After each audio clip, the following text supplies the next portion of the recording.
Bonjour à tous et bienvenue sur Dalma Décode, la seule chaîne qui parle code à barre, RFID et robotique d'entrepôt. Aujourd'hui, c'est jour de benchmark et on va s'intéresser au CT30 d'Honeywell.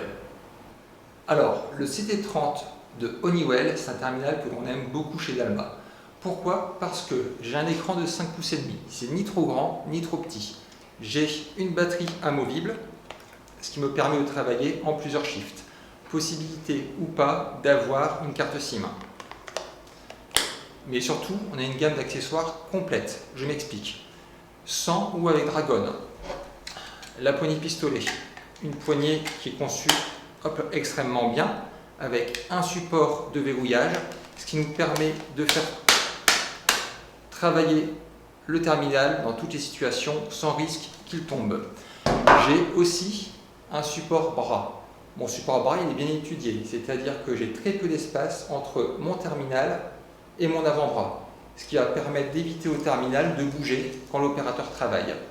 Associé à ça, un poids très faible de 218 grammes, c'est vraiment quelque chose de très agréable pour travailler.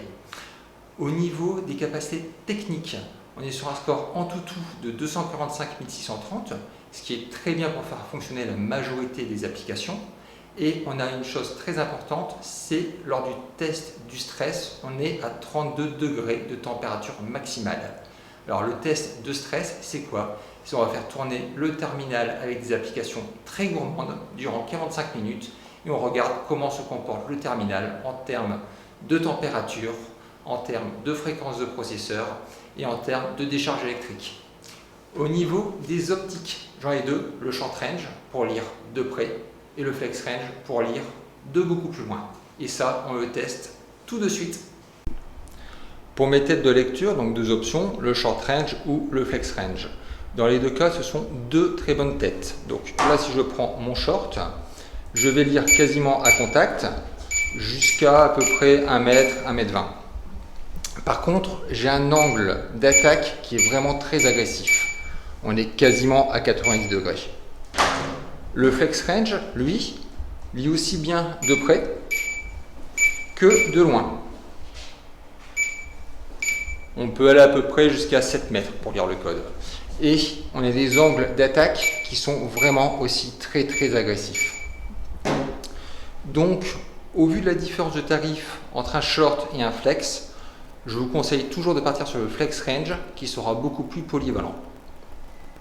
Concernant la façon de charger ces batteries ou ces terminaux, on a quelque chose de très sympathique chez Honeywell. C'est ce qu'on appelle le multi-bay.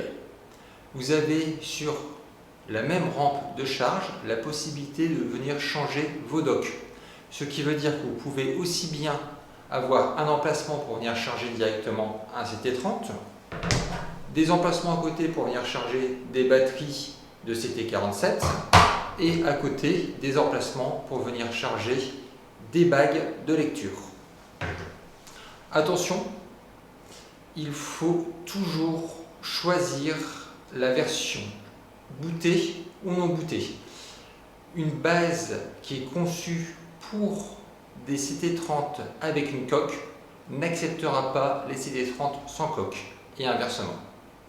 Voilà, c'est donc la fin de ce benchmark sur le CT30. J'espère que vous l'avez apprécié. Vous retrouverez sur la chaîne Dalma Décode l'ensemble des benchmarks de tous les terminaux du marché. Et puis on se dit à très bientôt pour le prochain test.